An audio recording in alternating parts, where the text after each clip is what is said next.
that the youth unemployment comes in because there's a missing middle here.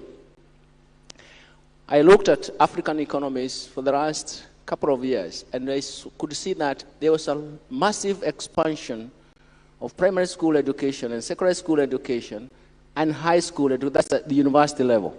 In fact, today, there's a premium for you having a degree to the point where the crooked guys buy one because there's a premium for the degree.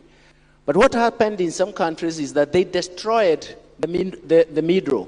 That is the technical and vocational training, the TVET, we call it the TVET. In a sense that you get to the university, you don't get a job, and then if you went to a TVET, you would actually get to, and the majority of the people were dropping out. That is what I'm calling the missing middle. And we have to go back and ask ourselves, how can we reverse this? I've seen that, for example, in Kenya, they have started amnesty to reduce this. Because this is something that could have helped us in terms of focusing on the 2050 in terms of the demographic dividend. Actually, this is also something that we have covered with Brookings and wider. We studied 7 countries. We call them the 7 African lions. And we wanted to show that these countries have the potential to lead the way, but they are not leading the way. What is happening? And the summary point is also consistent with what Andrew has explained. What is happening to the institutions? What is happening to their markets? And what is happening to the Human Capital Development Index in terms of the way we anticipate it would go? And this is quite consistent with what I was saying. So the picture I'm painting is actually to show exactly what is happening. Let me stop there for now. Thank you. Thank you, Professor Ndungu. And I want to come back to 2 of your themes when we come back to the next round. This question of pessimism in the demographic dividend and also vocational training in connection to labor markets. But first I'd like to, since you're talking a lot about the increase in investments in education, is turn now to Mr. Sadie, talk about the quality of learning. Because yes, Africa, like much of the developing world, has made enormous progress in sending more children to school and building more schools. Unfortunately, the quality of education remains low across much of the continent, which lowers the human capital impacts of education.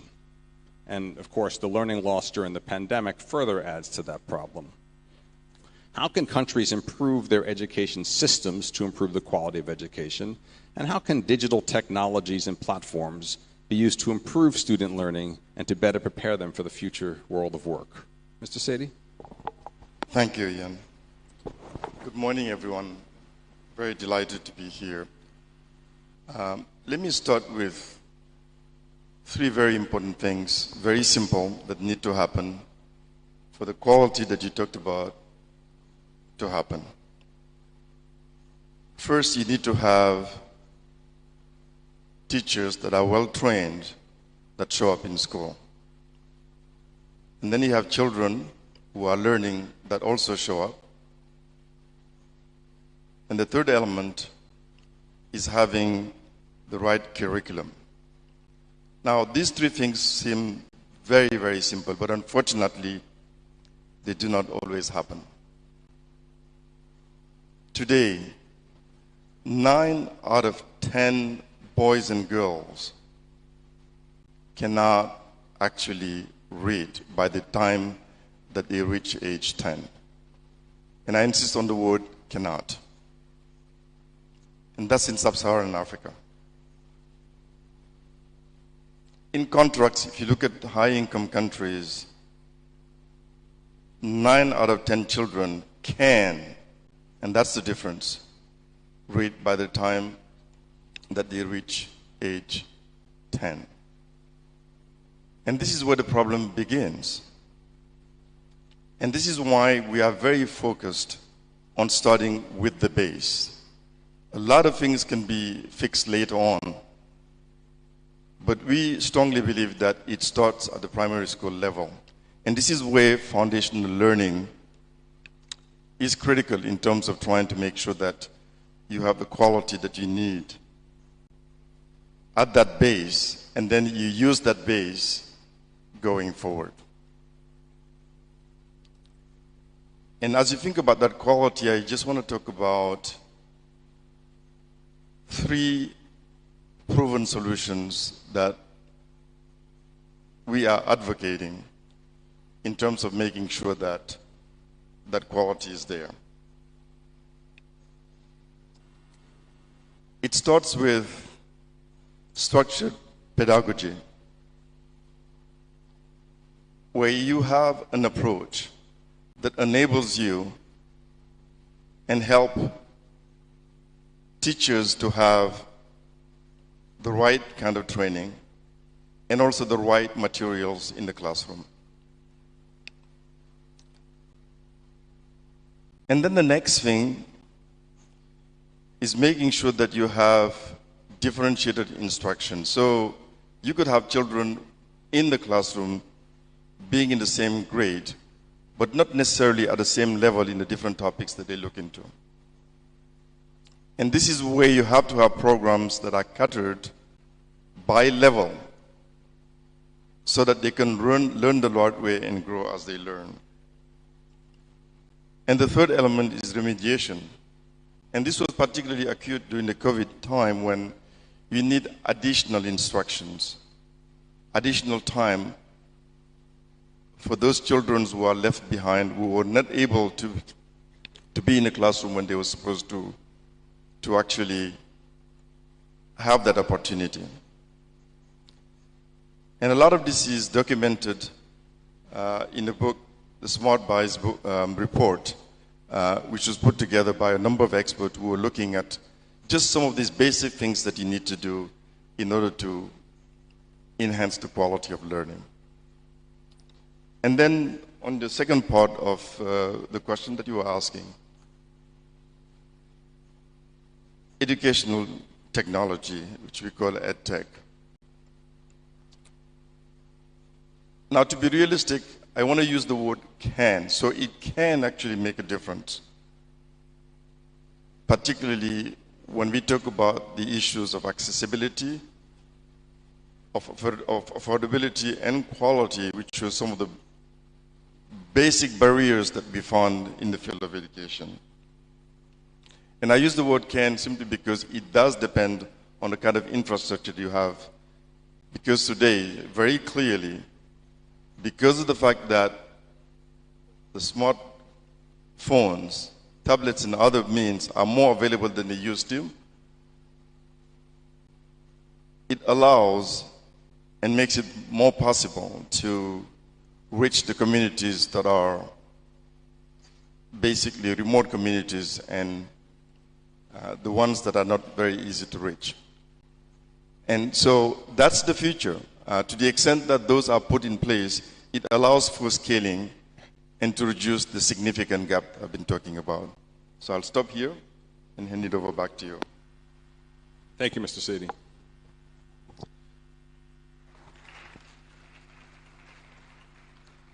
Minister Abudu, I'd like to turn to you now, and I'm so glad you're here with us today from Ghana. And I'd like to ask you about women's empowerment and outcomes.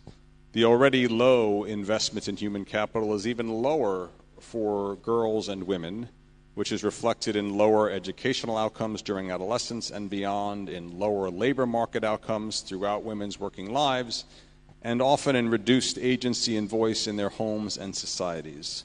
What can countries do to improve these outcomes for women in Africa? Thank you for having me and all protocol observed. I want to limit myself in 3 key points: education, health, and entrepreneurial skills for women. Why education? Education is the bedrock of every life in any country. One philosophy says, if you educate a man, you educate an individual.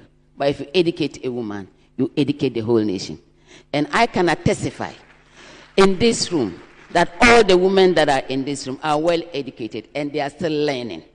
Learning is a process, everyday process. If you are educating the girl child, educate the adult child, and educate the old child, who we are. Because the girl child needs to learn from the adult child. The adult child needs to learn to the older child. You don't have to limit it. It's a process and experience. We are here. A lot of women are going to gain experience. I'm going to gain experience from my colleagues, and that will help me translate into my country. Another key point, let's make education accessible to all, no matter your disability, no matter who you are. And in Ghana, the government have introduced a lot of school growing activities that retain children in school, especially the school feeding exercise that we are doing, which has targeted 3.8 million students. And it has given jobs to 30,800 caterers. And these caterers buy the food from the farm gate, and the farmer has also benefited. Economically, women have been empowered. So it is something other countries can look at. The free senior high school,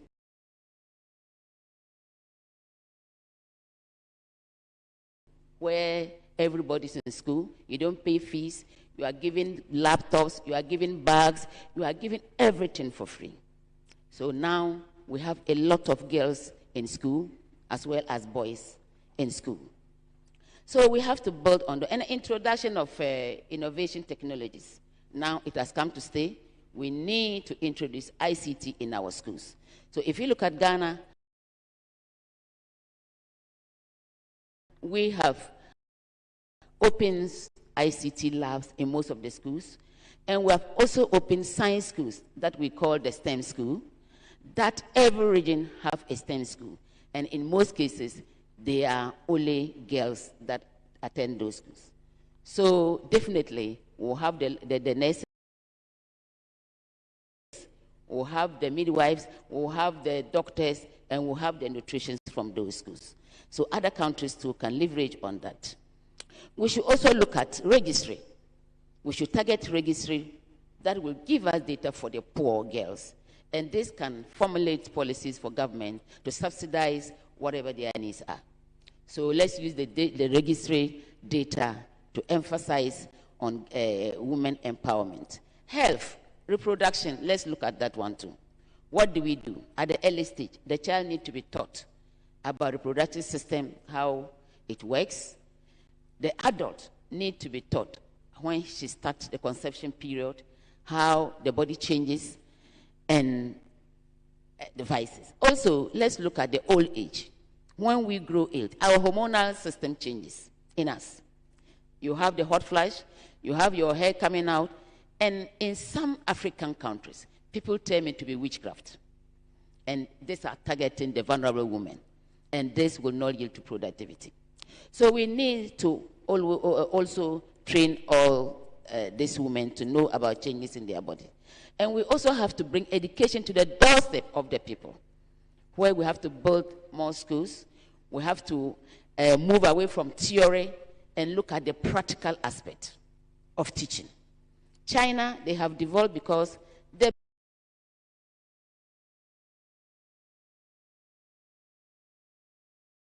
people are taught practically. They feel it, they touch, they use it, and they produce something.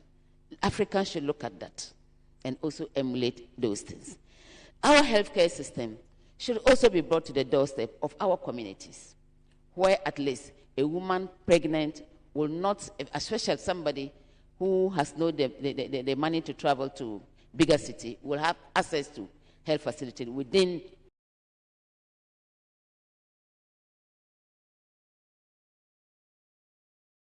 their locality. Then let's also try to educate people on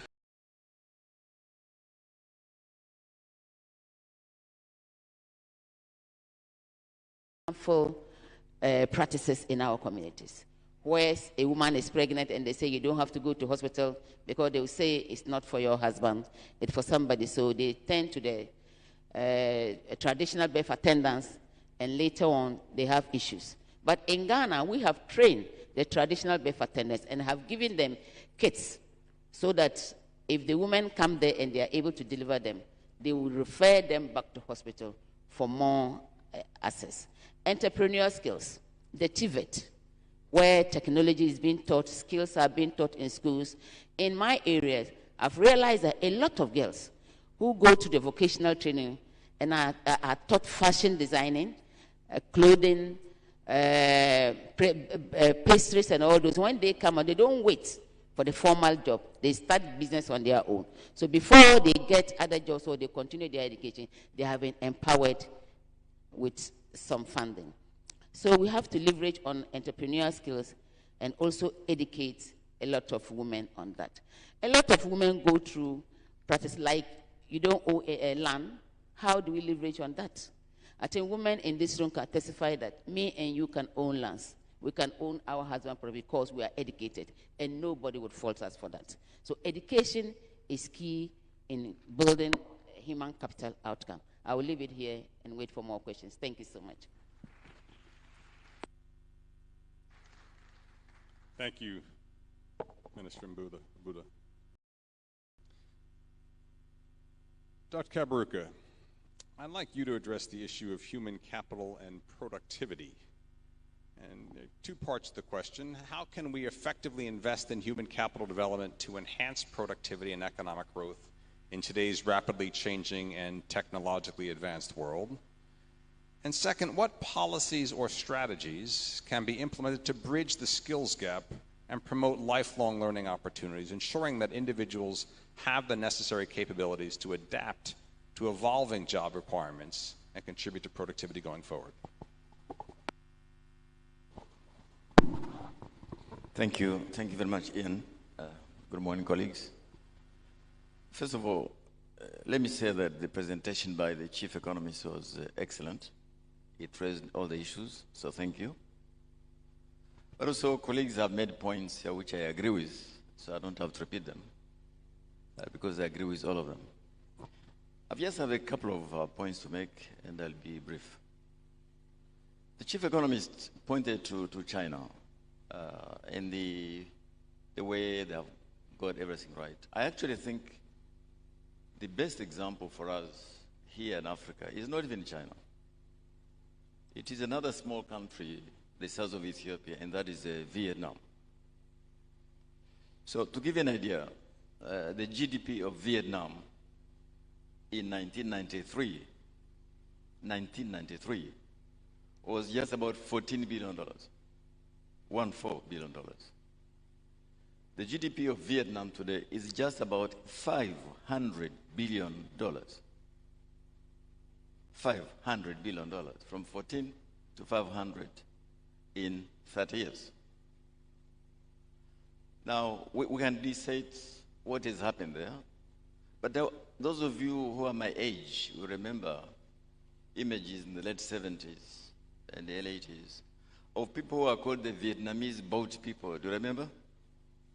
They were fleeing Vietnam in rickety boats, trying to get to Australia. Like some people tried to cross the Mediterranean. It was the same. And that is not a long time ago. I was at school. But look, they've gone from 14 billion to $500 billion. Now, if you look at what is the secret, it's exactly the chief economist what he was saying.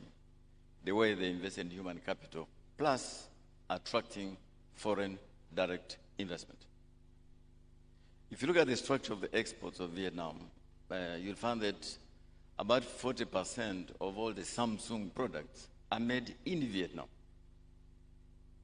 So, human capital, and you attract FDI, foreign direct investment. And so, what have they done to attract FDI? That is a question you have to answer.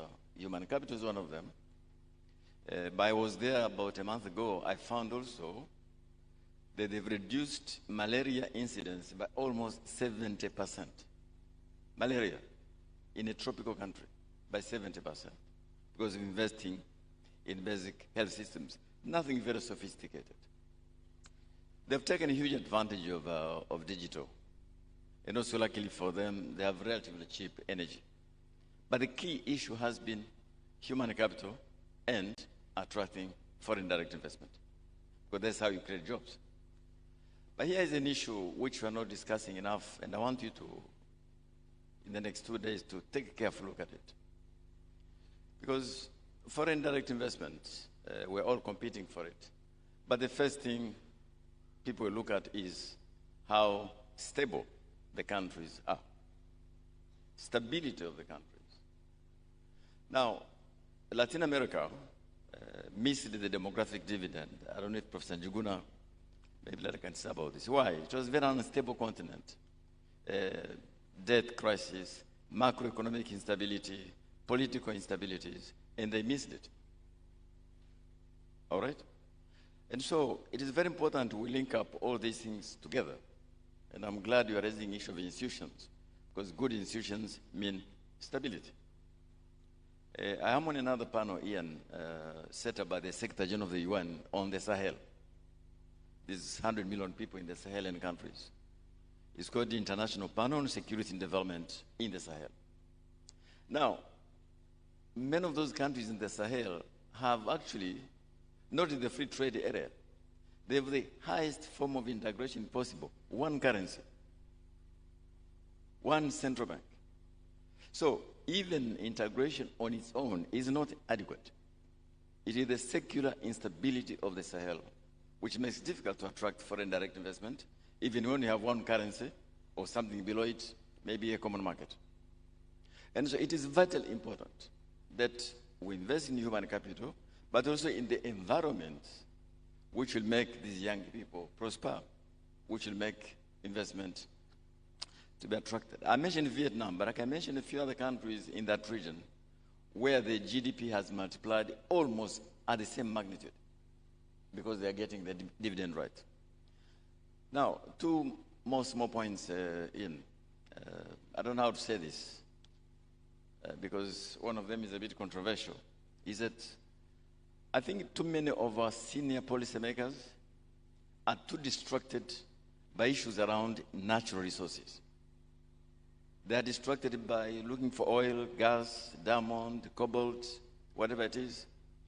And I do believe that probably this policy destruction is in DI. I wish it was given to human capital development. Because in that case, actually even the issue of natural resource will be managed by the same people. But if the attention of leaders focus too much on these things under the soil, all right, there's less attention to the resource which matters most, which is, of course, human capital. Now, the final point, I think, is controversial, Ian, so I don't know how to say it. If you look at sub-Saharan Africa alone, a concept I don't like very much, by the way. I don't like it very much. It's an artificial artifact to divide Africa into south of the Sahara, north of the Sahara. But since in the World Bank, this is a concept you use, I hope you'll abandon it one day. Because the countries I'm working on in the Sahel, a country like Mali, Niger, Chad, you never know, what are they? Because the word Sahel in Arabic, I live in Tunisia a bit, so I know a bit of Arabic. The word Sahel means a bridge, a border, a barrier. I hope my Arabophone friends here can correct me. I like to call it a bridge, but that's not the point. The point is that about 60% of all Africans live in about 6 countries in sub-Saharan Africa, 60%. So Mauritius can make progress, but how many are they? All right? But there are some big demographic densities where things will have to happen, because those are the engines. So the lack of Nigeria, Ethiopia, Kenya, Tanzania here, South Africa, DRC, because these demographic densities are absolutely important, because they act as engines, as multipliers, but also they so can, I think, make progress. So I'm optimistic, because everything to be done has been said, whether it is quality education, health systems, all that we know. We should just care about and do it. However, it is important that if the free trade area were very hard working to make sure it succeeds, we create also a stable, peaceful institution which can attract foreign direct investment from countries who have got surplus capital. Now, there's one thing the chief economist could have said, but I'm going to say it for him. Please forgive me. You see, because of those demographics in the world, the countries we call the global north, they have got a glut of savings. Savings are accumulating. A country like Japan, even if the central bank puts interest at -3, the savings are increasing because of demographic shifts. But they are looking for a return. Now, that return cannot be available in countries like ours. This is what the return is. All right? So, on one side, there's a glut of savings, very low returns, because of what they perceive to be the risk for us in the global south. So, the combination of making sure we have got stable environments, macroeconomic stability, political stability, is precisely to reduce the risk, which will enable us to attract the savings as investment to create jobs arising from this demographic dividend, which, by the way, lasts for a very short period of time. It goes away in about 40 years. So you have to catch it before it disappears. But thank you very much. These are my small contributions. Thank you, Dr. Kaberuka. Since you came back to the demographic dividend, and it's one of the questions that Professor Ndungu had started with, I'd actually would like each of you to reflect for a moment on, are you optimistic or pessimistic about this dividend? If you're optimistic, why? And if you are pessimistic, what would have to change to make you optimistic? And Professor Ndungu, since you raised the question, I'm going to start with you, and then I'll go to Mr. Nkenda and go to, actually, Professor Nkenda, you ready to start? Or do you want Professor Ndungu to answer his own question first?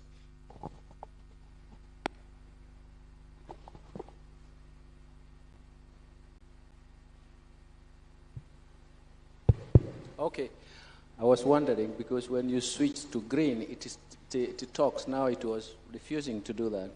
Thank you very much. And I can tell you about the optimism, because I do believe that listening to yesterday and today, we have every reason to say, look, don't anticipate that everything has been going on well. We have had this critical mind in terms of trying to understand what is really happening. But let me offer two factors for this optimism that I do have. First is, I do believe, and this is something that I've heard for a long time, that growing the middle class is the one that is going to help us in terms of reversing this trend, especially the demographic dividend, the peace dividend, and all the dividends that you can think about. And that is something that we believe that the institutional quality and functioning markets is going to support. It's going to boost that middle class. Let me say this. For example, the new administration in Kenya has emphasized bottom-up economic transformation agenda. We call it BETA.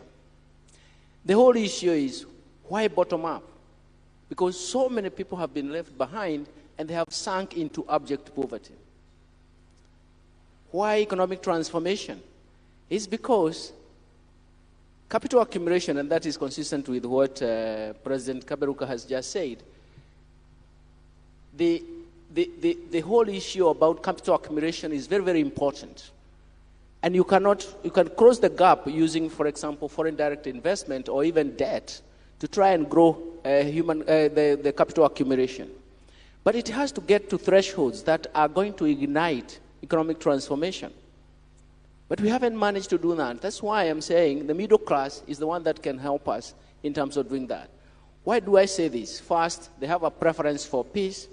Second, they are the innovative group, and they are the investors at the domestic level. And of course, their consumption levels on average are much higher. And they are keen for markets to work. They are keen for markets to work because essentially, this is what I believe, that if markets are functioning, they are going to encourage growth, increased production and even productivity downstream, and especially for African farmers, smallholder farmers. And what you see upstream is actually increased incomes. That for me is a very, very critical factor, and is one basis of my optimism. The second one is actually going back to the drawing board in terms of nutrition, hunger, and even school feeding programs. Yesterday, we were presented with massive facts of showing that the first 1,000 days are very, very important for nutrition. But let's face it, African cities, arid and semi-arid areas, what they suffer most from is actually hunger. And I've seen that school feeding programs, in some cases where it has worked in Kenya, has actually increased enrollment rates in a very big percentage. So it means that will raise the enrollment, but it's also going to promote retention. Actually, urban poverty is actually pervasive in most African cities. And so it is a drag in terms of human capital development indicators. We believe that, but perhaps that's where there are incomes, but actually the poverty side is very, very important. I've seen studies that are linking school feeding programs to smart agriculture and to climate change. You can imagine that for itself, in terms of that linkage, is going to be very, very important. And that is why I'm actually saying that it offers some sense of optimism from my end. Those 2 points are very, very critical for me. Thank you. Professor Mkenda.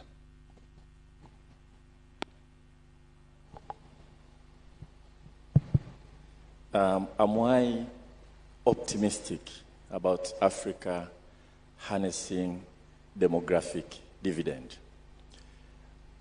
I have qualified optimism, and a lot will depend on how we move forward from here. Sometimes we think it's just about the size of the market.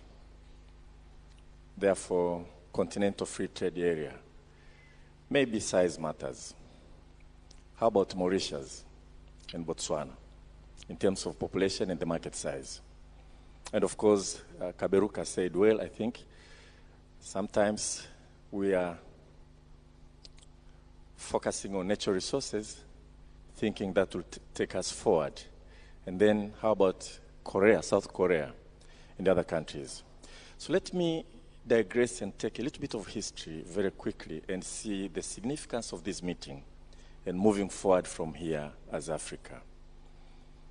It's commonplace to compare a country in Africa and a country in Southeast Asia in 1960s, Ghana, Tanzania, Kenya, and you look at the GDP and you find that they are almost at par. And that, now we compare them and find that in terms of GDP, we are far apart. The problem with that comparison is a failure to look at differences in human capital accumulation at the baseline. What did they have in 60s in terms of human capital? Forget about the GDP. And how did they continue to invest and sustain high investment in human capital going forward? You cannot just compare two countries in terms of GDP. South Korea with thousands of years of statehood and also investments in human capital. So when we gained independence, there was that far cry, and I think it was Nkrumah who said, seek political kingdom first and everything will follow. And we recognize things like importance of education and health, dealing with poverty. Those were three key issues we were determined to address. So investments in education start to pick up. In Tanzania, for instance, we did not have a university. 1961, we gained independence, but we established quickly a university college in Dar es Salaam with 14 students. We start to build schools and try to have literacy rate for all the population. Going forward to 1980s with structural adjustments. I'm an economist, and I know Kaberuka is, and Professor Njuguna. But I'll talk about the World Bank. They came to us and say, return to education is so small, and therefore with the trickle-down economics, we should not waste too much time, resources in these activities that do not have high returns. We should reorganize the economy, and you lift the ship and all the boats will be lifted together.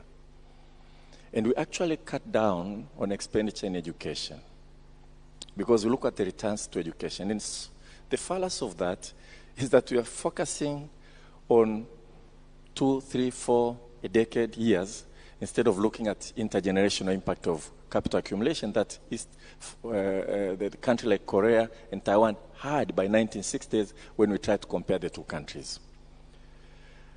When I talk to my colleagues from the World Bank, I say, when I see you focusing on human capital now, I'm so happy, and I know you're atoning for the sins of the World Bank bureaucrats in 1980s and Bretton Woods. If we leave this summit with a commitment to continue to invest in education and other dimensions of human capital and sustain that investment, I'll have reasons to be optimistic about harnessing demographic dividend. If we allow the pendulum to keep shifting left and right and left and right, I think optimism will be misplaced. Thank you. Thank you, Freshman Kenda. Very, very powerful, and I appreciate the emphasis on intergenerational impact. We are very tight on time, so I'm going to offer the final three panelists, if they have a comment on their optimism or pessimism, very briefly, we'd love to hear it.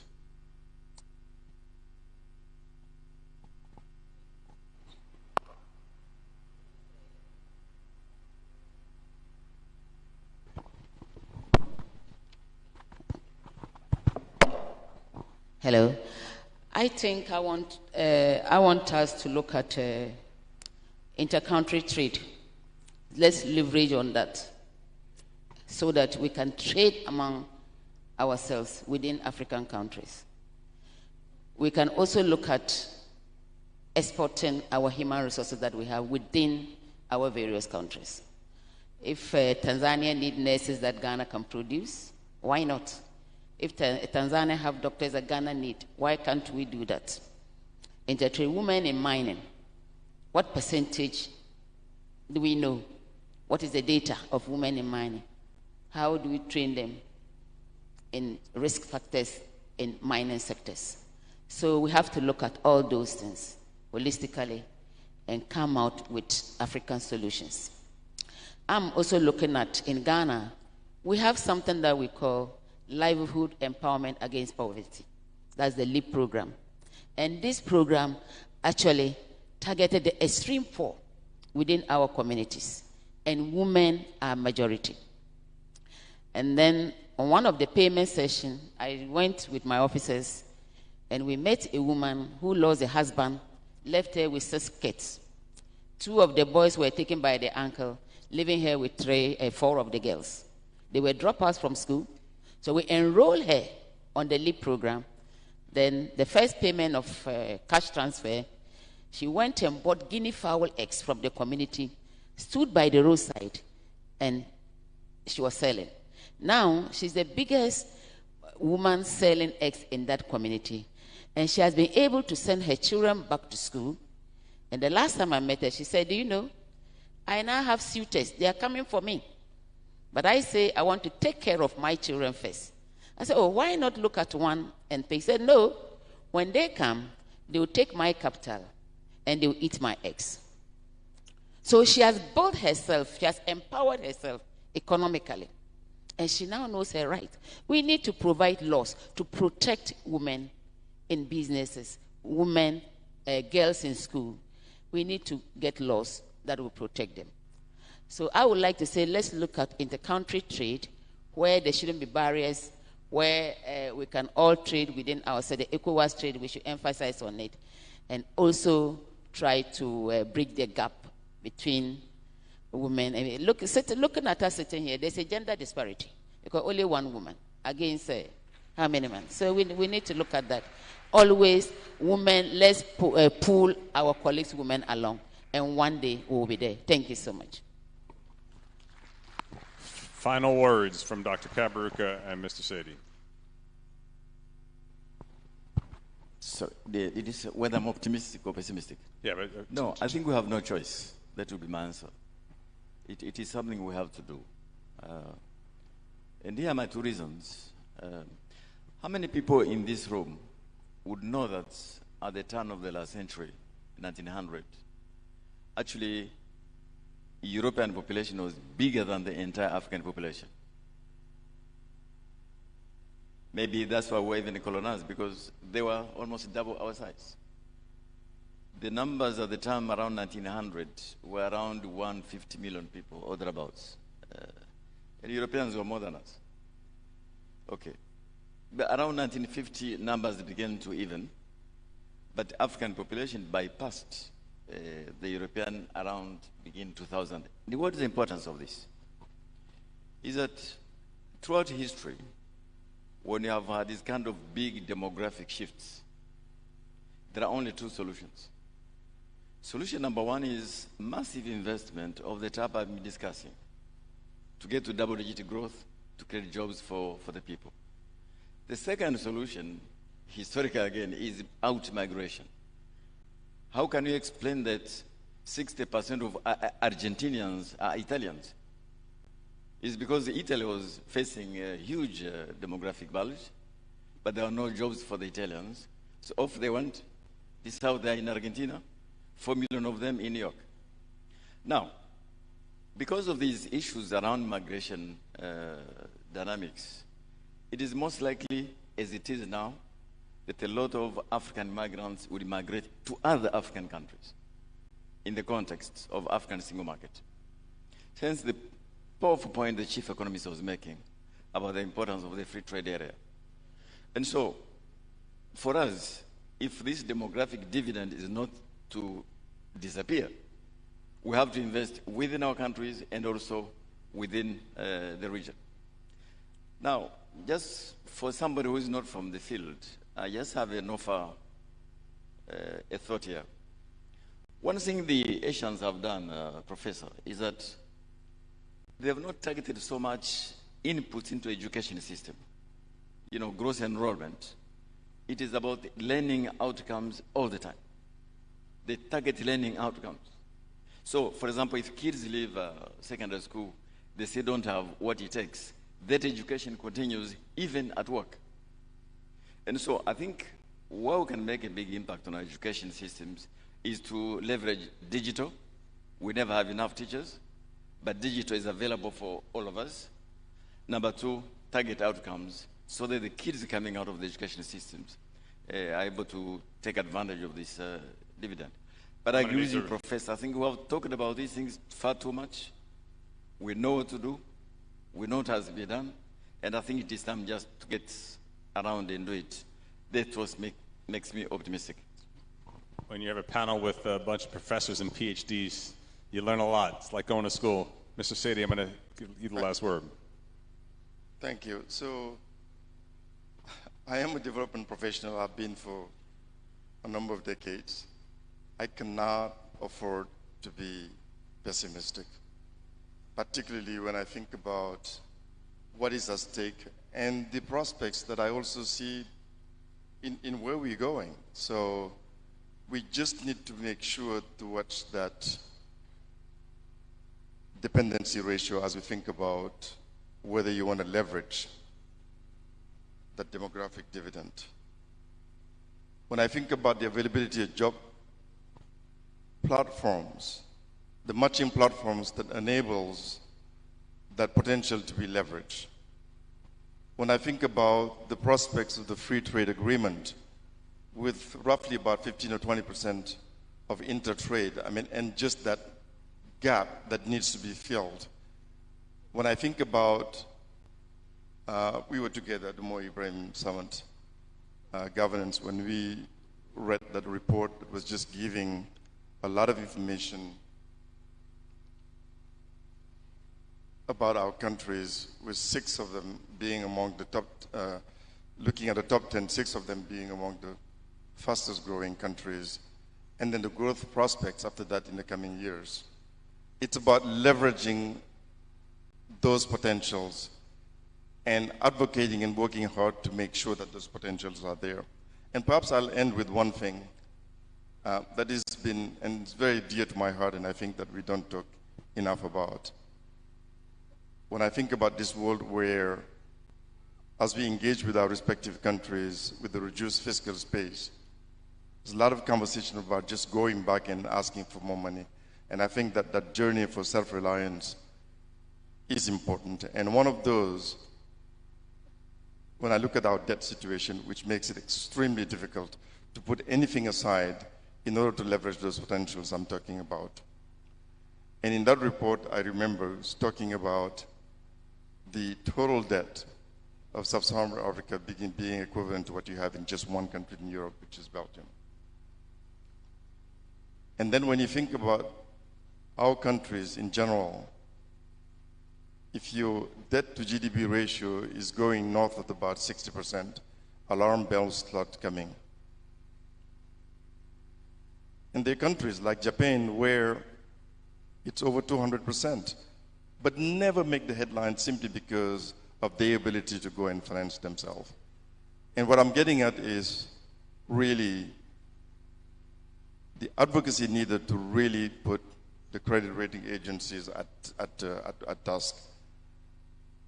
Yes, it is set by the market in terms of that, but if you look at disproportionately, that is something that is coming over and over again, where you go into debt restructuring and know that the next restructuring is just 4 years away. So this is an issue that also needs to be looked into. So in other words, my whole value proposition here is that there are things that gives us the potential to leverage in order to make that optimism a reality. Thank you. Let's leverage the potential to achieve the qualified optimism of Professor Mkenda. Please join me in thanking this wonderful panelists.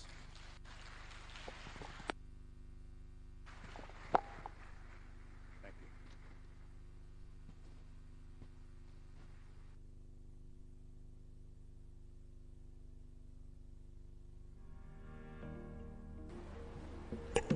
Can we give a bigger round of applause, distinguished delegates, ladies and gentlemen?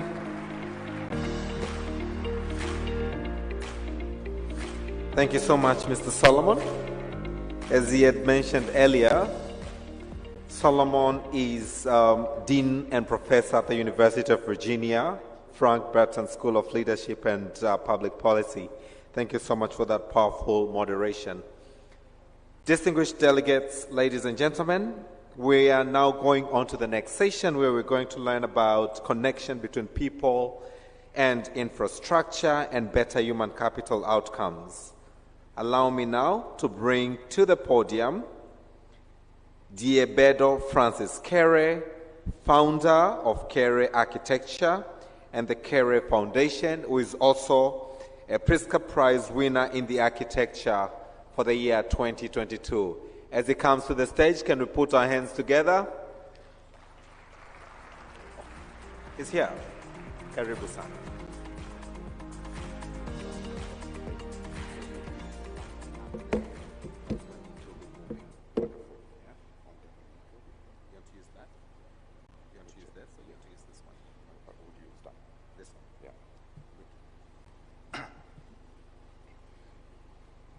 Good morning. Good morning. Your Excellencies, ladies and gentlemen, this is my very first time to speak in front of an African minister. So, but now we have many of them here. So, please, if I am not too respectful, apologize myself. But I can tell you, I even spoke inside the Vatican. Yes, I did it. And so I'm standing in front of you with mixed feelings. I am home, but I don't know if, I will be respectful enough. So we have some problems with the clicker. We have heard today that in less than 3 decades, our continent will see his population double. Less than 30 years. Actually, already now, our leaders are struggling to find infrastructure. Okay. So struggling to create infrastructures. And therefore, they're looking for partners. So in search of partners, they working with everybody. You know this picture. So, and there is a debate. Who is the right partner for our continent? Who is the ideal partner? So I don't want to waste time with that. It appears, according to discussion, that China is too present in our continent, dominant. Ladies and gentlemen, I'm not qualified to discuss about who is the best partner. I just want to say thank you to the World Bank for having given me this opportunity to talk to you. And thank to all those that get me here. So I was born in this village, Gando, Burkina Faso. It's a poor village. And I grew up with that kind of architecture. And I went to school. This is my classroom. I sat with more than 150 other kids, and it was very hot. And there was no light inside while we had the sunlight. You understand?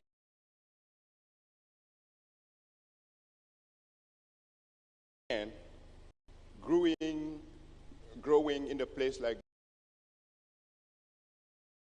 this, you as a kid always have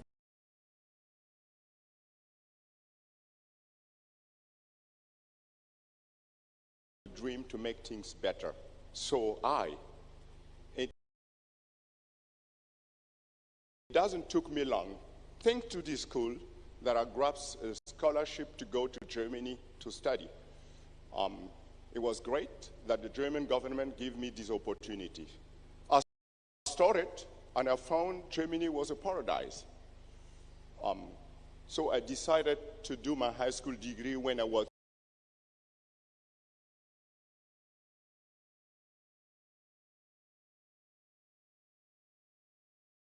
30 years old. I did it, and I started to study architecture.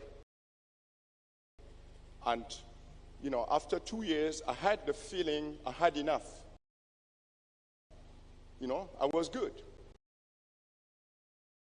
So I wanted to go back home and create a school in my village. So I went back home to create the primary school of Gando. I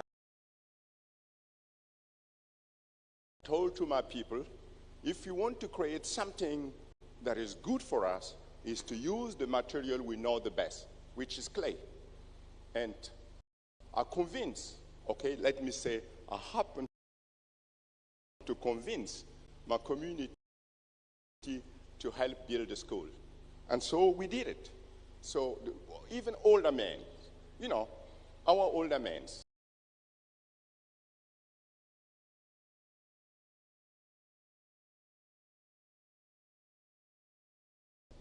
they are great.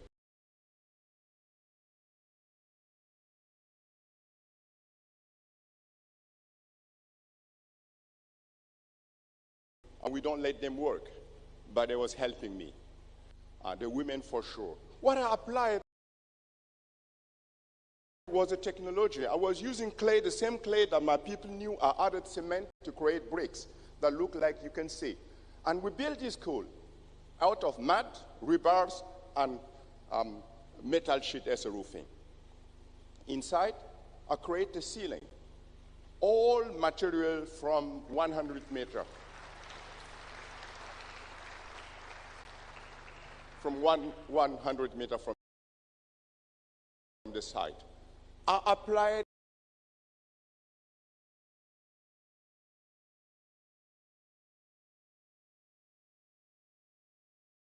even so-called primitive techniques in the classroom, and I get the community work. Someone said here today is the minister from Ghana about great things about the women. This is true. If the women stand behind you, you will always succeed.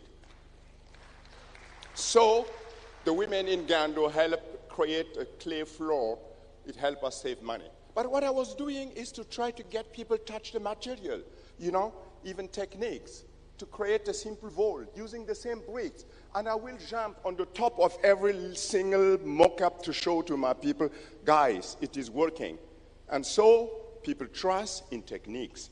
And so we could build, we keep building, creating shapes of building inside looking good for the people and creating comfort for the kids.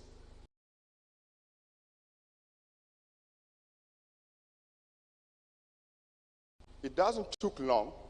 People realized what we was doing was something unique.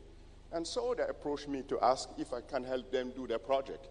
So while doing the project, we still need infrastructures in Gando. Here, a library. So I'm looking always for alternative in the continent. Here, clay pots that I will use to create openings, for ventilation and light inside a library. Kids can sit there and use books in a very safe environment. Teachers has their little corner. So this is my village today. It's still growing. You have to know that I was raising the fund to do it at the beginning. Now I can work somewhere else and bring the money. What I don't have is time to invest anymore in the village. Money is not a big issue. And so left, you see the primary school where it's already green. And then lower, you see there is a high school that I'm still building. And you see what I'm doing as an effort to create greenery, create an oasis, planting trees. It's not just building, it's creating a place that are comfortable for kids to stay. I'm planting trees, the way you can see, and then I'm trying to save what nature is giving to us because we are almost at the middle of the desert. And so other people then push me, asking me to do their project, and every time I have time, I'll go to do. Here, a little example. In this project, we started with the high school degree, high school building, and now it has become a campus, a BAT, they call it, Burkina Institute of Technology. Of course, learning from the US. Why not? But then, built with material from Burkina Faso. Look at laterite. This is the way we extract it. A naturally available material, but rejected sometimes because we don't know how to improve it. And I'm using it. We cut it to make it look modern, but it's regular. And then with my team, we decided to use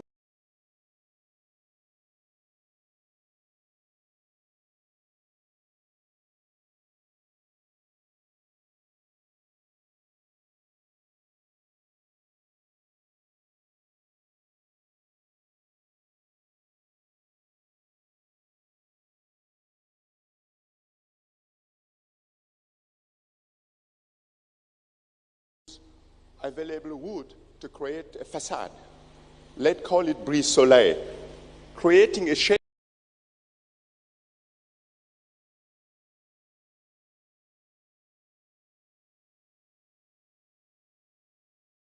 that will protect the buildings against heat.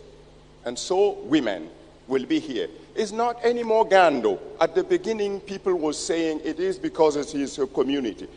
This place, Kudugu, is about 300 kilometers far from my village. But look at same picture. Getting people to touch the material, to put hand, to create the structure. And again, women on the construction site. They will use the wood to create facade, and the leftover will be used by myself and my team to create chairs and benches. No plastic, no plastic. And kids will be sitting and getting education, and so is the shape of the high school, made by laterite, creating a courtyard, a safe courtyard where the kids could stay and learn. Light classrooms where the kids will be happy to learn. Or for the BRT, for the university, you have a shape that protects against overheating, but then you have a courtyard where the kids can perform, can stay, protected against that, and every other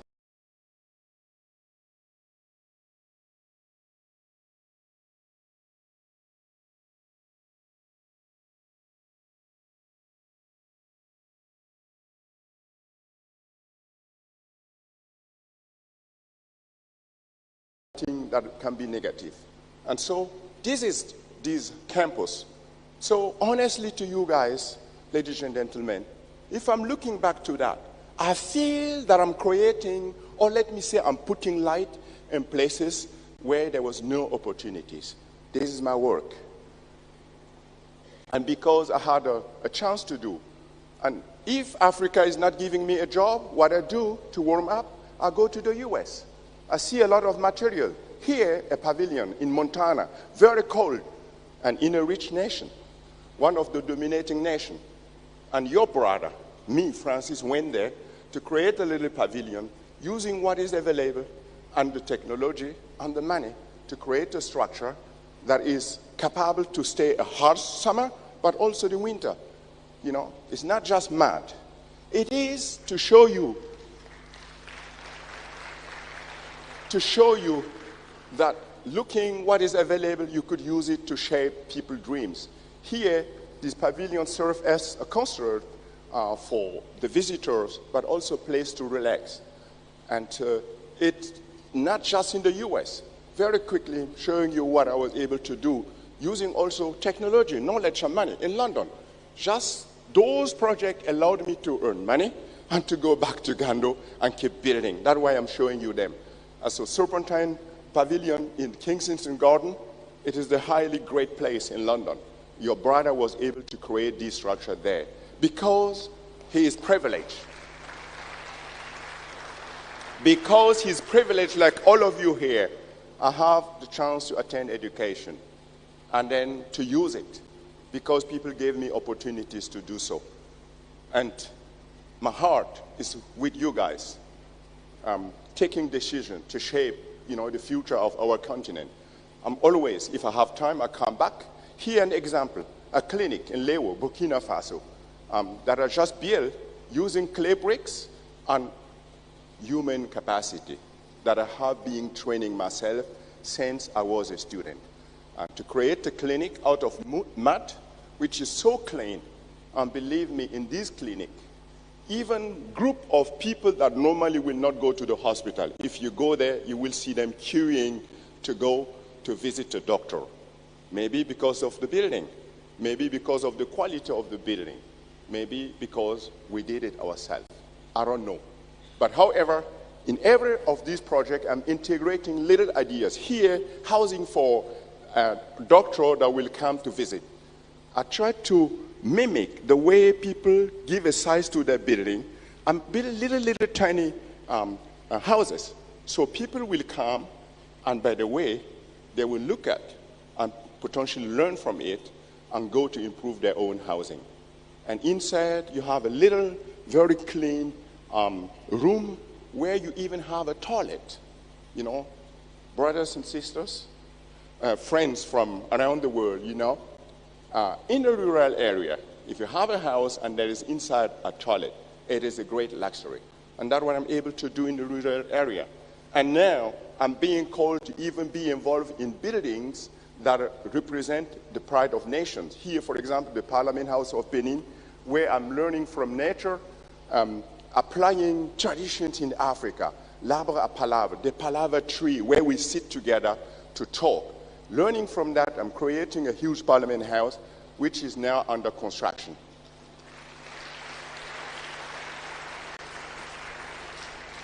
So, ladies and gentlemen, the first building that I built as a student, has been selected 2 years ago as the 21 building, most relevant building in the world since since the Second World War. One of 21. One of those buildings is the Sydney Opera that you know. My building cost that time less than $50,000, 22 years ago. And the Sydney Opera cost more than 150 million. It took me 6 months with my people to build the school in Gando.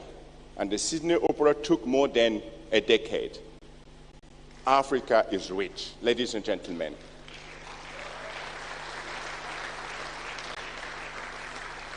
So you may say, okay, I must be proud. Of course, I do.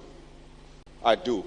But what I want to tell you, it's the fact that my work has this big recognition is giving me the courage to talk to you and to say, I fought to create my work, and you may consider it as a little drop of water in the desert, in the face of what our continent needs.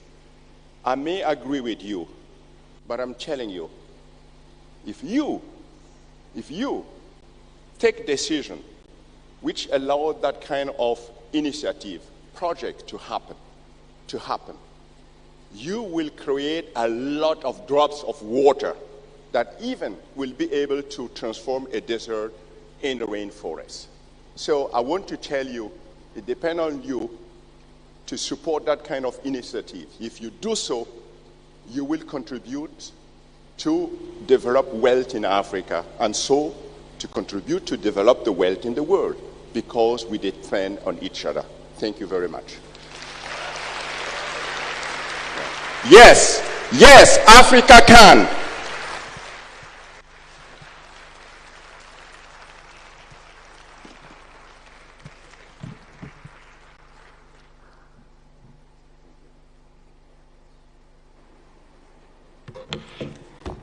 Distinguished delegates, a bigger round of applause.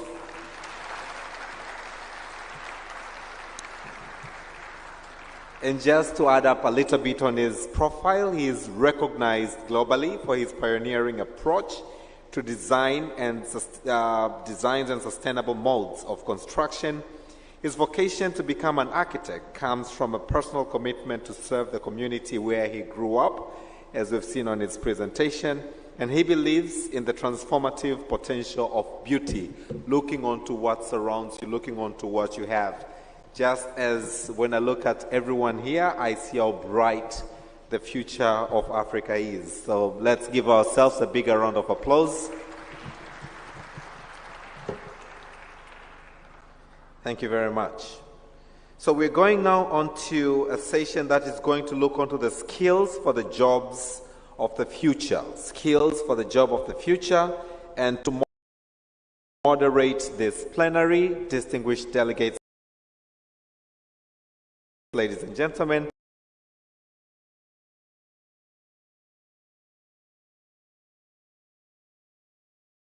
allow me to invite to the stage, he's already on the stage, so please come to the stage, Mr. Sam Nganga. A bigger round of applause. Karibu sana.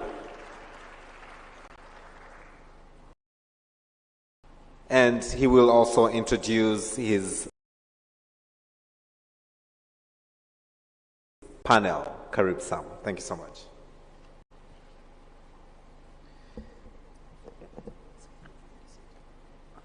So as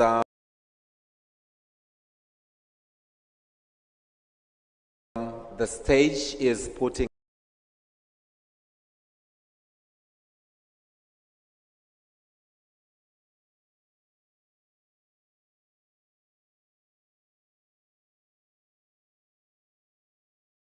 up the additional chair, Sam will be introducing the panelists, but as I would also like to say a word about him, Sam is an upstream manager for manufacturing, agribusiness, and services at the International Finance Corporation, the private sector investment arm of the World Bank Group. Over to you, Sam. Asante sana. Let me work that out. You can just Sure. Thank you very much, and I am aware that we are running a little bit behind time, so the private sector is renowned for being efficient, so we will try to be efficient. We have quite an impressive panel with us today, and I'll call them up, and hopefully they'll quickly come up to stage. First, we have two representatives from the governments of Egypt and the government of Algeria, who will give us a perspective from the policy side on how to get skills and reskilling for jobs of the future. So if I could invite the Honorable Reda Hegazi, Minister of Education and Technical Education from the government of Egypt. Please give him a hand.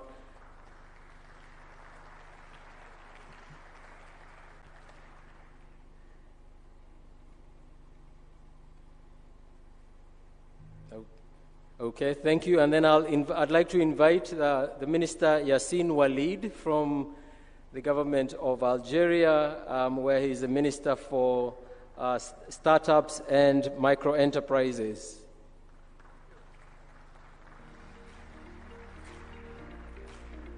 Excellent. And then I'd like to invite Ms. Claude Bonner, who is the Managing Director and Chief Investment Officer for Seme City Development Agency in Benin.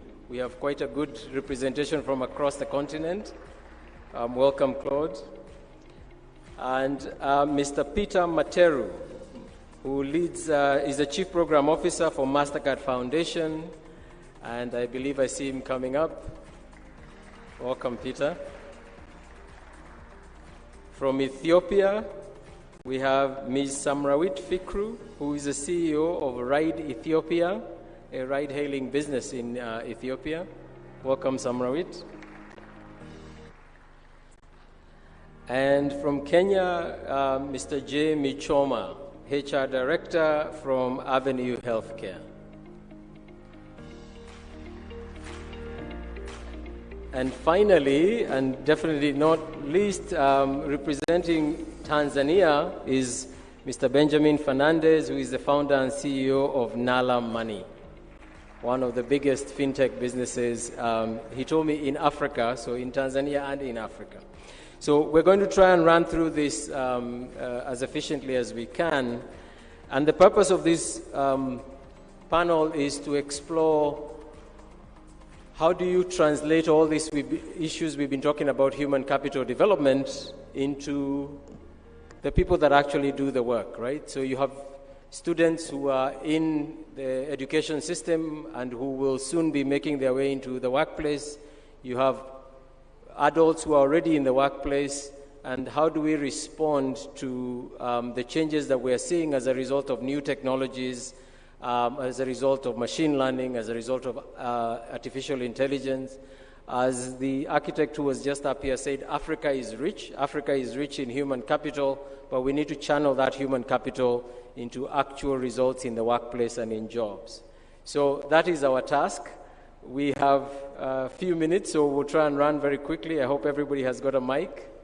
And Minister Wasini, if I may start with you, actually, if that is okay. The question we would like you to address is, from where you sit, and I should have mentioned that you're both a representative of a government, but also in your individual capacity, you've been a founder in the tech space, so this is an area that is very familiar to you. But from where you sit, how do you see the private sector ensuring that we're developing the right skills for employability across Africa? Thank you. Thank you for the question. Let me start by giving you a small overview of the education system in Algeria and the training sector in general. In Algeria, we have more than 12 million people between the primary and the secondary schools, 1.5 million students in the universities, and we have 250,000 new graduates every year. In total, we have more than a third of the Algerian population which is currently in the school. So Algeria has been investing a lot in its education system since its independence. And just to give you an idea of the amount of investment that has been done, back in 1962, after the Algerian independence, there were only 500 students in the universities in Algeria. Today, there are more than 1,500,000 students, and in totally free educational system, which is today investing more in high-quality education, but also in the new technological trends. Very recently, we launched an artificial intelligence school, a nanotechnology school, and hopefully the Algerian universities will be providing for the labor sector in Algeria qualified, high-skilled engineers for the next challenges our economy will be facing. Algeria, since the last 3 years, has been also implementing public policies aimed at building a knowledge-based economy. We have some KPIs, some key performance indicators. I think the most important one is to raise the investment in research and development to reach 3% of the GDP by 2013. Currently, it's about 1%. We want also companies to invest more in hiring highly skilled personnel, researchers, engineers. We are doing great efforts in terms of tax incentives to encourage companies to hire highly skilled people to work more with the university. And speaking about the university, our university is now much and more connected to the economy by creating incubators inside the economy for startups, by also having a program of doctorate inside the business, inside the companies, and also by promoting the training in the entrepreneurship and programming. And there are maybe two things I wanted to point out, which in my opinion are very important to consider in a very in a quickly changing world, and regarding to the new technological trends we'll be facing in the few years with generative AI, unfortunately removing some jobs, but also creating new opportunities for people. One of them is to promote the teaching of programming languages in schools. You know, if we go back 2 centuries before, we will find out that the chemistry and physics have been introduced in the school books to better address the needs of the first industrial revolution. Today we are facing a new revolution, and we need to adapt our training programs or school books to adapt to this new reality. And this can be done, of course, by teaching programming languages. We starting doing this in Algeria, and the results are quite interesting, because we discovered that it not only gives a lot of opportunities to kids to learn things that are quite new for the schools, but it also improves in a very good way their ability to resolve complex problems by breaking them down into some small, more addressable problems. It's also helped them to have a critical thinking, and it improves their mathematical capabilities. So I think one of the next challenges we'll be facing is to adapt the education system to address in a better way the needs of the technology. The second thing I think which is also important to address is the entrepreneurial spirit inside the educational system. In Algeria, we have something around 25 new company registration per 1,000 capita, which is the average also in Africa, and we need to increase the entrepreneurial spirit inside the universities and inside the population. And we started with the Higher Education Ministry in Algeria inside the universities to create what we call the entrepreneurial development centers to teach the entrepreneurial skills, management, marketing, design thinking to students.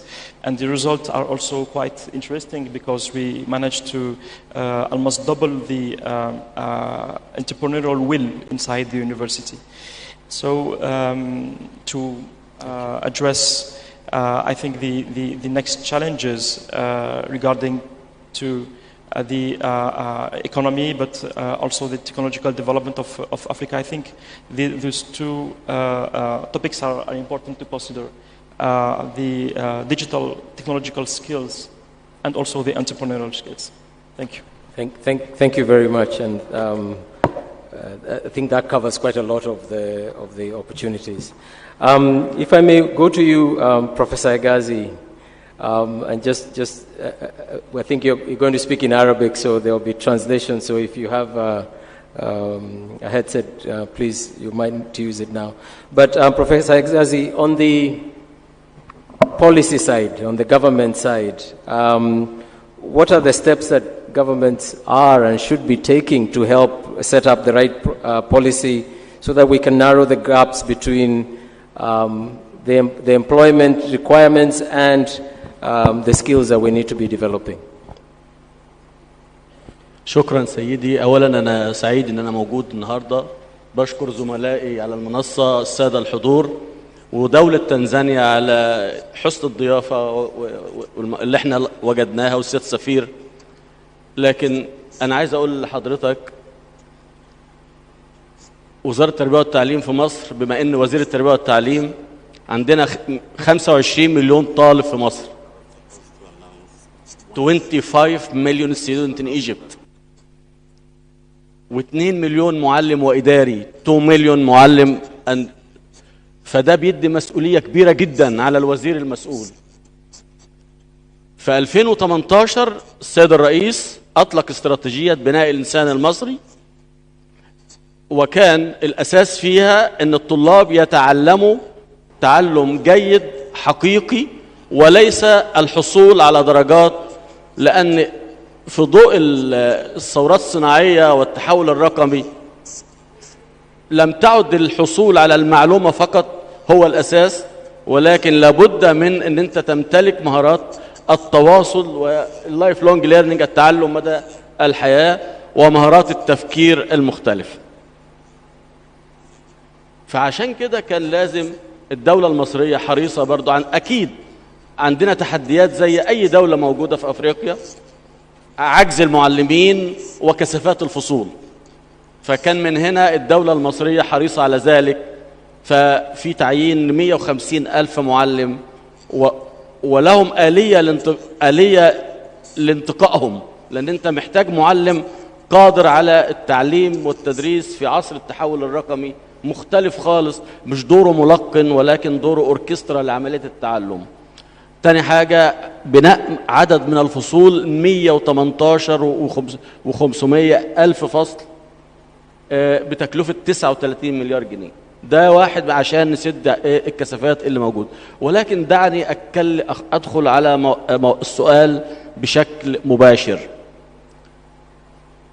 بناء الإنسان المصري لابد، ورأس المال البشري معروفة في العالم كله أن الإنسان هو اللي بيصنع التغيير، وهو اللي بيصنع التقدم، وهو اللي بيصنع، وهو له دور في الاقتصاد كمان. فعلشان كده بدأت رحلة بناء الإنسان المصري. وهنا لازم أتكلم عن 3 حاجات سريعا: موضوع المناهج، وموضوع أسلوب تقييم الطلاب، وموضوع مدارس التكنولوجيا التطبيقية. وده واحد من الحاجات اللي بيؤهل مباشرة لسوق العمل، وسوف أختصر يعني. والاهتمام بالموهوبين والمتفوقين علميا، لأن هم اللي هيصنعوا الفارق، وما يعرف بمدارس ستيم سكول أو المتفوقين في العلوم والرياضيات والتكنولوجيا. أنا الحقيقة بهذا الصدد لابد أن أنا أتوجه بالشكر للبنك الدولي. البنك الدولي بيشتغل مع مصر في مشروع كبير جدا، المشروع اللي هو إصلاح التعليم في مصر. وما عادش بقى مجرد ده بقى فيه ريسورسز ومنتج موجود على الأرض، بقى فيه مناهج موجودة. Thank you. لا أنا لسه 2 minutes. Yes. أوكي. مناهج موجودة مصرية بخبرات دولية عالمية، مبنية في 4 سيمز. السيم الأول: من أنا، كيف يعمل العالم من حولي، إلى التواصل مع العالم، وتعلم لتعرف، تعلم لتعمل، تعلم لتكون، تعلم لتتعايش مع الآخرين. ده المنهج، لأن نواتج التعلم اختلفت. فلا بد ان احنا نصوغ نواتج تعلم مختلفة بتركز اكتر على بناء الشخصية وعلى التفكير. الجزء ده كان بيتم مع مركز تطوير المناهج وبناء قدرات المركز. الاوبن بوك اكزام والتركيز على نواتج التعلم العليا والفهم العميق والتطبيق العميق، وان يبقى عندك بنك اسئله تسحب منه الاسئله، تقدر تعمل صور اختباريه من عده لامتحان واحد. النقطه الاخيره اللي هاكد عليها علشان انا شايف الوقت، اللي هو الابلايد تكنولوجي او المدارس التكنولوجيا التطبيقيه. ده واحد من المدارس اللي مع رجال الصناعه ورجال الاعمال بدأ يبقى لازم الطالب يتعلم في المصنع، والتعليم المزدوج لو كونه يروح للمصنع هيمتلك المهارة اللي موجودة. وعلشان كده الدولة المصرية حريصة على إشراك الرجال الأعمال والقطاع الخاص في مجال التعليم الفني والمدارس التكنولوجيا التطبيقية، اللي أنا ممكن في وقت تاني أتكلم عنها بالتفصيل، لأن هذا النموذج الحقيقة خرج طلبة مطلوبين في سوق العمل خارج مصر، وحتى كمان الشركات والمصانع اللي بتشترك معانا هي بتطلب بيشتغلوا اولادها. فالطالب هنا ضمن ان سوق العمل انه هيشتغل، ضمن انه ممكن يلتحق بالجامعات التكنولوجيه مباشره، فبقت الصوره الذهنيه للتعليم الفني اعلى كتير. ده بالنسبه للتعليم التكنولوجيا التطبيقيه. اما مدارس ستيم هو الطلاب الفائقين في العلوم في الصف الثالث الاعدادي بيتعمل لهم اختبار قدرات واختبار ذكاء واختبارات استعدادات، ثم يلتحقوا بمدارس بتعلمهم بقى الكابستون والمشروعات الكبرى، وازاي يضعوا حلول للتحديات الجراند تشالنجز او التحديات الكبرى اللي بتقابل الدوله المصريه. وعايز اقول لكم ان هؤلاء الاولاد بيحققوا يعني بيحققوا انجاز عالي جدا سواء داخل مصر أو خارج مصر، لأن كتير من الدول العربية والدول الأجنبية بتطلبهم في منح. ده الحقيقة برضو أكاديمية للتدريب، لازم يبقى أو إنشاء الأكاديمية الوطنية للتدريب، لأن واحد من الحاجات إن أنت لازم تعد الشباب لممارسة أولا الاشتراك في الإصلاح الإداري، الاثنين الشباب يشتركوا في العمل السياسي. فده جزء مهم. الأخطر بقى وهو عندنا الحماية بقى، أن قلنا تعليم، صحة، وحماية اجتماعية. فبس التعليم هو في لب القضية وهو في وسطها، فبما أن أنا مسؤول عن التعليم في مصر فبتكلم عن التعليم. إن شاء الله شكرا جزيلا لك.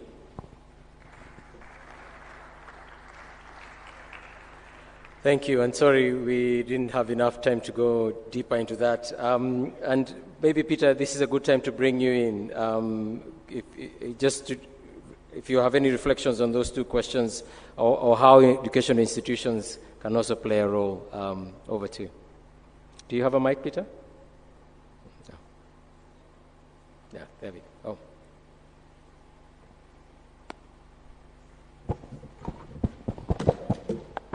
Yeah. All right.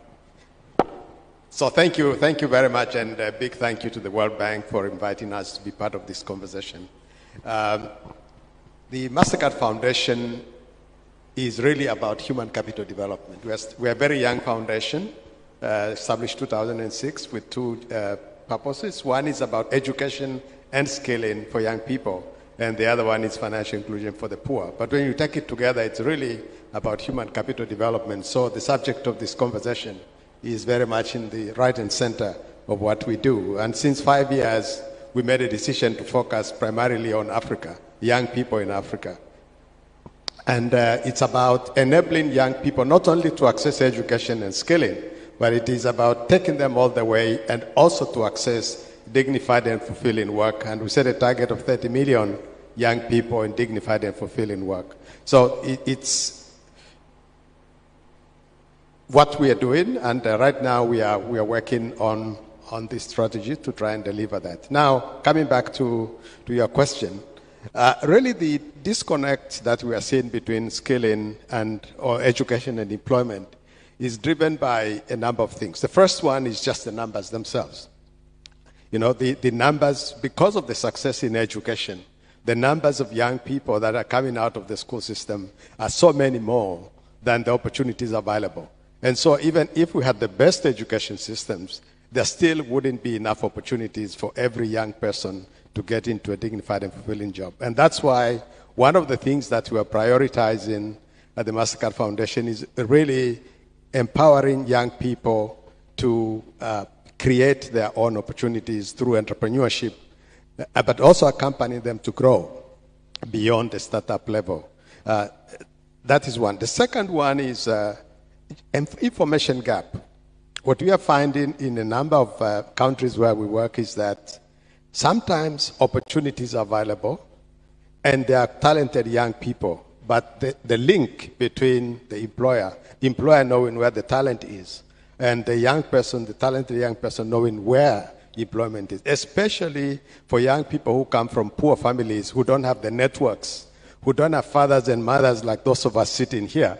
They do not have those networks to enable them to know. And so bridging that information gap, linking young people, active programs to link young people to opportunities are important. In the MasterCard Foundation, we are working on that through internship support as one of them, but also apprenticeships and similar programs.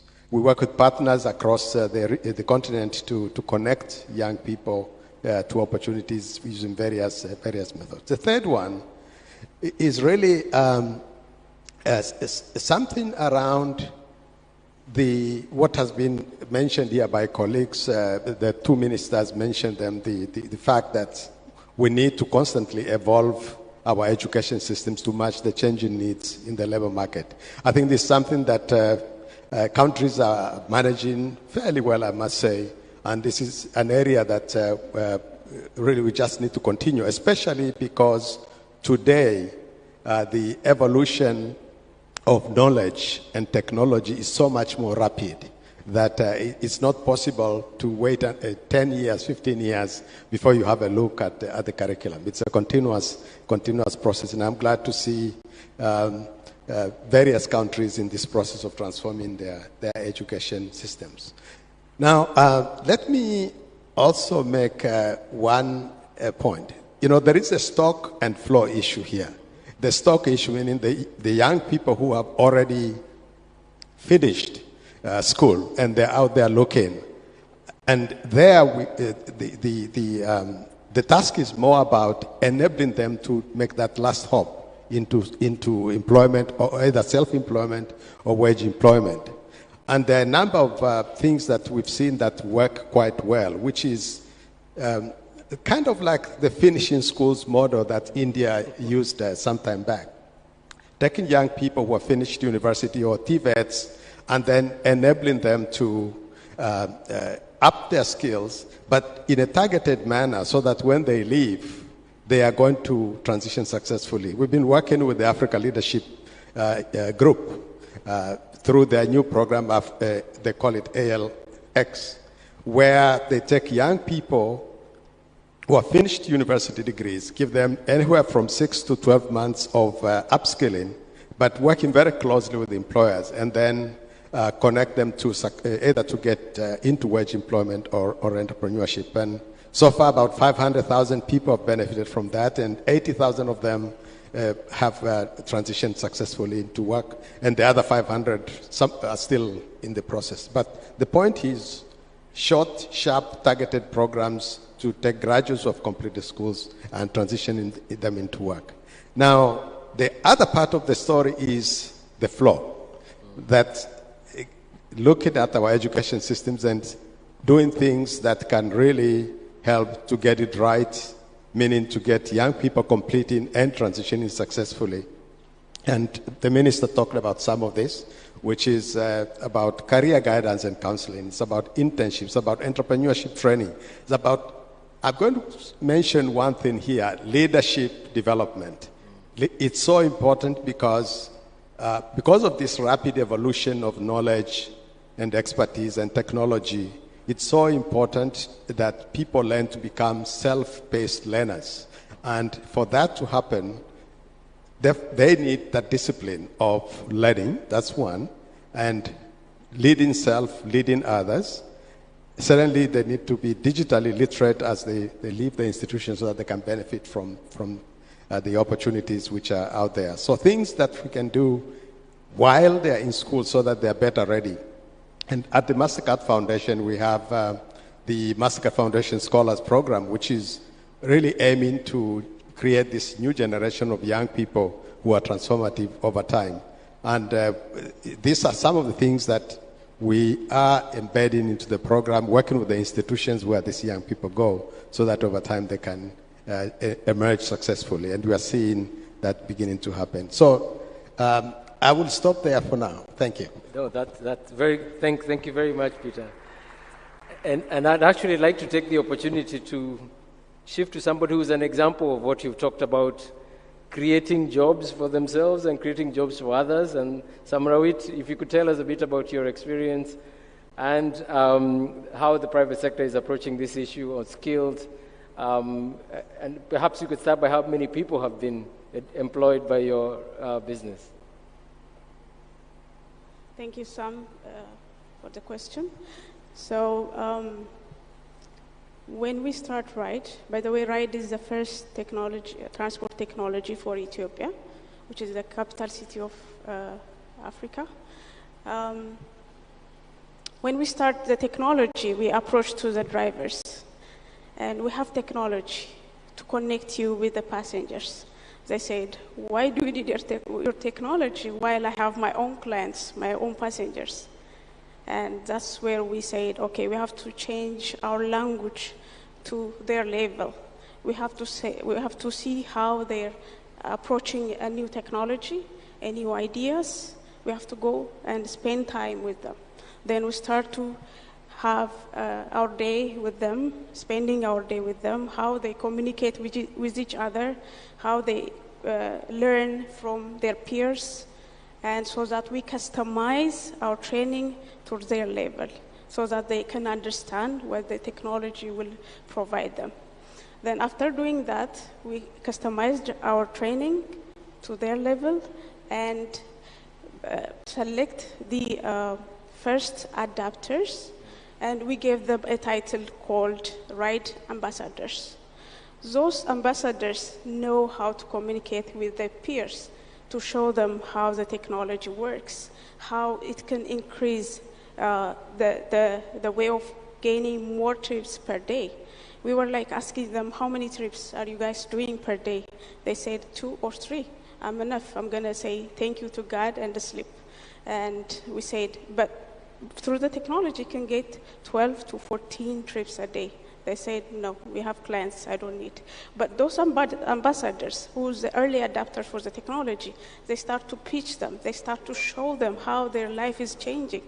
Some of the ambassadors, they were like telling them, look how I look today. I'm dressing well, I'm neat, my car is neat. I have changed my car from the old car to the new one. And also, I bought a washing machine for my wife. And this kind of experience, they start to somehow, I have to also have the technology and the way of my living. I have to change the way of my living, my family, and I have to take my kids to a better school. So after doing that, we started our own training center where they can get training like time management, money management, customer handling, cleanliness. We start to give them. After a while, we closed our training center because their peers start to pitch the idea, how they have to live, how to save the money, how to manage the customer, how to manage their money as well. So after a while, the technology became a normal, common technology for them. Now we have 73,000 drivers in the capital city of Africa, Addis Ababa. We have created for 73,000 youngsters in Addis Ababa.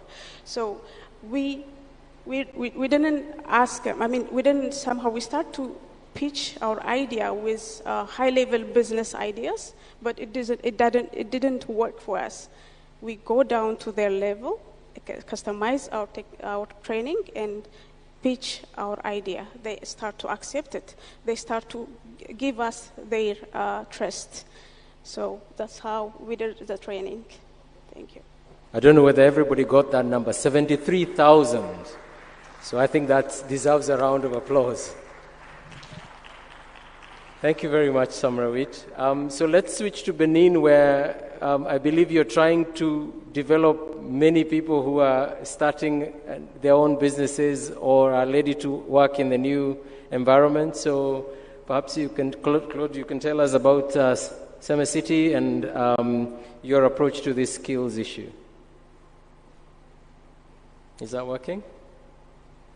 Hello? Yes. Okay.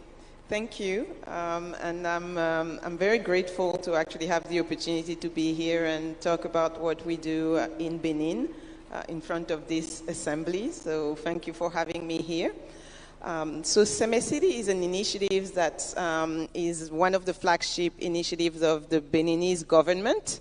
And our aim is really to equip our young ones with the skills to succeed in fast-changing environment.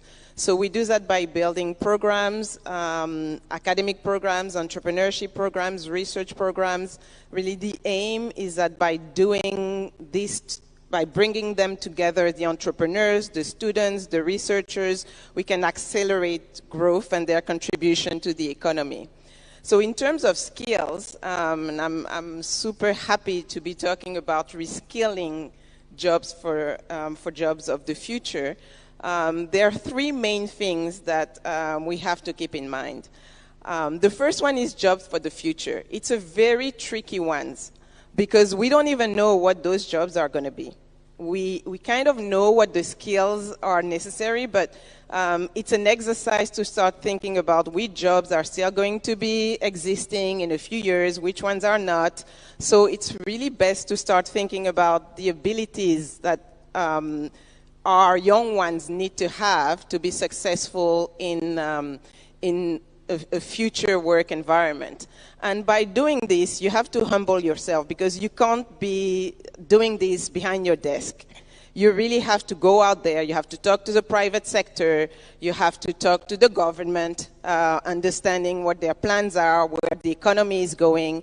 You also have to go outside of your country and talk to experts and say, okay, you've done this, it worked. Is there any way we can adapt this and not having to reinvent the wheel? So it really takes a global village to understand what the future of work is going to be and then decide what are the skills, how are we going to train our young ones to be able to succeed in that environment. The second thing is, yes, we can do all the technical training and ensure that they have, you know, the right skills in artificial intelligence and data science, etc. But actually, that's not going to be enough. The reason why it's not enough is because we're in an extremely complex environment. And you have to train them to be comfortable with chaos. And to be comfortable with chaos, they need to be confident. They need to be critical thinkers. They need to come up with solutions. And all these things are called soft skills. And that's one thing that you find throughout all our programs. Yes, we train them in technical skills, but we also ensure that they have the soft skills to be able to succeed in an environment that they don't even know what it's going to be. When you hire someone today and you give them a job description, you really know that in that job description, half of what's written there, they're not going to do, and the other half, you don't even know what it is. And so you're looking at the person you want to hire saying, okay, if that changes tomorrow, if there is a new challenge that's thrown their way, are they going to be okay? And this is why we need to train our young ones to be super comfortable with change, super comfortable with chaos, be resilient, be critical thinkers, always challenge the existing, because this is our complex world. This is what it is, and this is what they need to succeed. And then the third one, I think all of the other panelists have talked about, is the entrepreneurial skills. We know very well that the government is not going to hire all the people that we train. The private sector is not well developed to also absorb all that increasing number of talent that we want to put in the job market. So we have to train them to create jobs for themselves and for thousands of others, as we just heard. And this is something that in most programs that we see, we talk about TVET, vocational training, but very few do you see the link between education and entrepreneurship. And it's so important. This is something that really needs to start even at high school level, We have to train our young ones to have an entrepreneurial mindset. Even if they end up working for the private sector or the public sector, they go out there and they're entrepreneurs because they're coming up with new solutions all the time. And so one of the things that we do is from the very beginning of our programs, we ensure that they all work on projects. So our programs are project-based. They are peer-to-peer learnings. And that gives them the ability to be confident carrying a project from beginning to end, but also understand what are the difficulties of finding financing, finding resources. These are all the things that an entrepreneur does. And an entrepreneur is not afraid, a high-growth entrepreneur is not afraid to tackle these issues because they have been trained for that. So if I summarize in terms of skill set, so first of all, it takes a global village. You need to have that ecosystem mentality when you're looking at jobs for the future. Second of all, you have to think about more than technical skills, but soft skills as well. And then you have to ensure that systematically entrepreneurial skills are in your programs, in the way you're training young ones, so that they're able to be themselves job creators. Fantastic. Thank you very much, Claude. I have to say I have not the expression being comfortable with chaos before, so I agree that's a really important thing because we don't really know what these jobs are going to be. So the healthcare space, so you have two perspectives on this, both for the skills development, but also healthcare and delivering effective healthcare is an important part of human capital development. So it will be good to hear your views. Thank you, Sam. And I couldn't agree more with what she has said as the person who develops job descriptions for staff. From a private sector mindset, I would say it is the same thing. We need to work with government. We need to work with ministries of education to change the curriculum or influence the changing of the curriculum, because then you are able to have a link between the output from the universities and the institutions to what you take up as an employer. But again, we cannot take each and every person who comes out of the universities. Let me talk about the number of staff we employ. I work for a healthcare company called Avenue Healthcare. We run 3 hospitals and about 17 clinics in Kenya, as well as a home care business.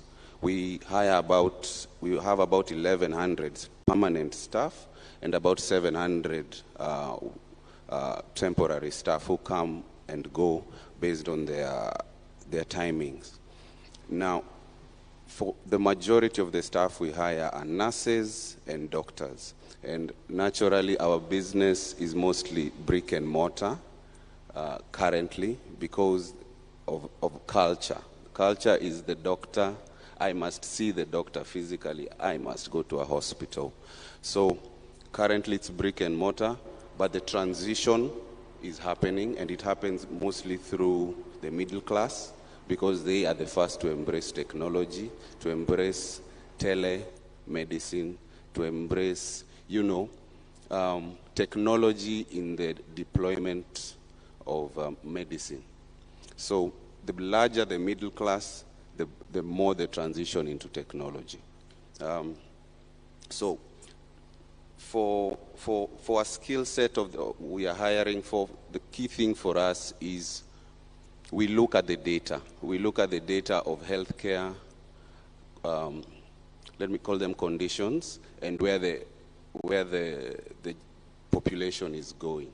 And based on that, we make decisions on what kind of skill sets we will employ, what kind of doctors. So you move from basic GP services, which is general practitioner. We go to look at things like cardiology because of healthcare lifestyles. Cardiology, things like oncology, which is about chemo and all of that. And we hire in that direction. So based on that, that is how we work with our staff to move them in that kind of direction where the market, as it were, is moving. So the skill sets we see in healthcare that are lacking are very similar to what have been mentioned. Soft skills. Soft skills are really missing.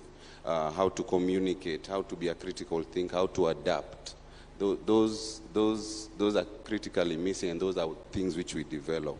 We're looking at continuous learning. So we have in our industry, we look at CMEs, which is continuous medical education. Because people work on shift, they cannot sit in a classroom for 3 hours. You have to train them on 30-hour bits or 1-hour bits as they come in shift. So you have to adapt how you train the staff. And lastly, from my point, is to talk about innovation and research. We encourage that in our hospitals so that people can research, can look at new ways of treating people, and that research is disseminated across all our network in the private sector. Thank you. Thank you very much, Jay.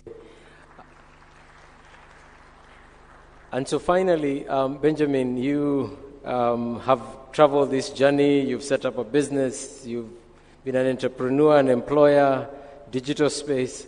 It would be good to hear your perspective on how this goes forward in terms of closing the skills gap. Thank you. Najua tunasubiria msosi kwa nitawaisha mambo. So, cool. My name is Benjamin. I'm from Tanzania. This is my home. So it's good to be back home. And what we do is cross-border payments between the UK, the US, Europe, and 9 African countries, including Tanzania, Kenya, Uganda, Rwanda, Ghana, Nigeria, Senegal, Cote d'Ivoire, as well as Cameroon. So we enable cross-border payments, enable people to do trade between the US, UK, and Europe, in and out of Africa. So my context is around software with upskilling. I think, and while we have a lot of government officials here, one of the things I'd love to discuss and talk about is, in many governments we talk about the importance of technology. And many events you go and hear government officials talk about the importance of technology. Yet there's a lack of action from government officials about the importance of technology. And so the way I look at this is, across the African continent, the need I would love to see more is a prioritization of software development across the continent. I think Africa has a massive opportunity, as we heard today. By 2030, more than 600 million people under the age of 30 across the continent. And that's an opportunity for us to grow our GDP in each one of our markets, because software engineers will earn a lot of money. If that money is being sent and people are being paid as software engineers across the continent, that increases the amount of spend they're going to be spending locally with hard currency, such as US dollars coming into the market to pay for talent here. In each one of our markets, Africa has the largest dollar shortage in the world. So if you look at it, many banks are looking to buy dollars. Now, people who can bring dollars in locally, apart from traders, apart from tourism maybe in Tanzania, is also software engineers. Now, if you look at the skill set directly, software engineers earn more than some politicians in the room. There are software engineers that earn more than the president of your country, my country as well. And I think that's the opportunity that we should look at, is how can we nurture the skill set in software engineering across the world, across the African continent, where Africa, because there's a lot of young talent, we can catch up as well as lead in software engineering globally. These are the things I would love to start seeing more. You know, the country that leads in Africa in software engineering is South Africa. Then you go to Nigeria, then you go to Morocco, then you go to Kenya. But there's 54 of us across the continent, 55, 56, depending on who you ask, but 54 countries at least across the continent. So what are each one of our governments doing to prioritize software engineering in each one of these markets is what I would love to see more, and I would love to see the prioritization of that. You know, if you look at the skill of software engineering, that's transferable. For example, at NALA, we employ people across 30 different countries. The UK is one of our largest offices, Nairobi is one of our largest offices, but a lot of the skills that we look for around software engineering. And so how can also governments, let's say, if there aren't initiatives locally, for example, millions of people come around the world to visit Tanzania. Now, how can we make maybe Zanzibar a haven for software engineering, where people can come and work in Zanzibar as maybe a digital nomad, but also train and develop skills locally in markets where you can upskill significant quality of people by bridging the gap in software engineering right there. So people can learn from people who work at Facebook, at Google, at Instagram, at Meta, you know, all these different organizations around the world, sitting right next to them, right next to each other. And so I think when you can bring people in the market like that, it raises the bar of quality for software engineering across the whole continent, and that's the opportunity we as a continent have. And finally, to all the government officials in the room, I think it's a responsibility on each one of you. I know we all like talking about technology, and some of us fear technology. I don't think we should fear technology. I think technology is a place for us to lean in and step into. I always tell this to my team. I say, look, if we don't take responsibility, we take orders. And I think that's a principle of life. So if government officials, if we don't take responsibility in each one of our functions as we're building our governments up, we will take orders when technology starts to lead us. Thank you. And I think that's a good place to wrap it up. I think we are at the top of our time. We could have gone on for a while, but we've run out of time. So let me thank the panel, and please join me in thanking the panel for all their contributions. And Master of Ceremonies, back to you.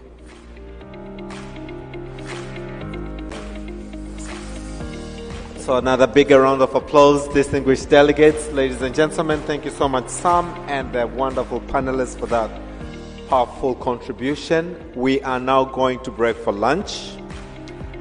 We have a lot to digest. Since morning, we've been getting stuff into our heads and mind and hearts. Now let's spend at least an hour to digest onto what has transpired. Quick note, ministers, ambassadors and high commissioners, as well as the permanent secretaries, will have their lunch on the 3rd floor, Kilimanjaro Hall. It's easier to access the hall through these two doors on the right. You go to the 3rd floor. This is where lunch is served for you. The rest of us, lunch is served at the tent outside. Opposite tent and along that road outside this hall, we have exhibitors who are exhibiting products from Tanzania, made in Tanzania. Please make time to see and support vendors who are selling these products. And when we come back at exactly 2 o'clock, we shall begin with the strategy to implementation to education. So for now, allow me to wish you all a very happy lunch. Thank you all.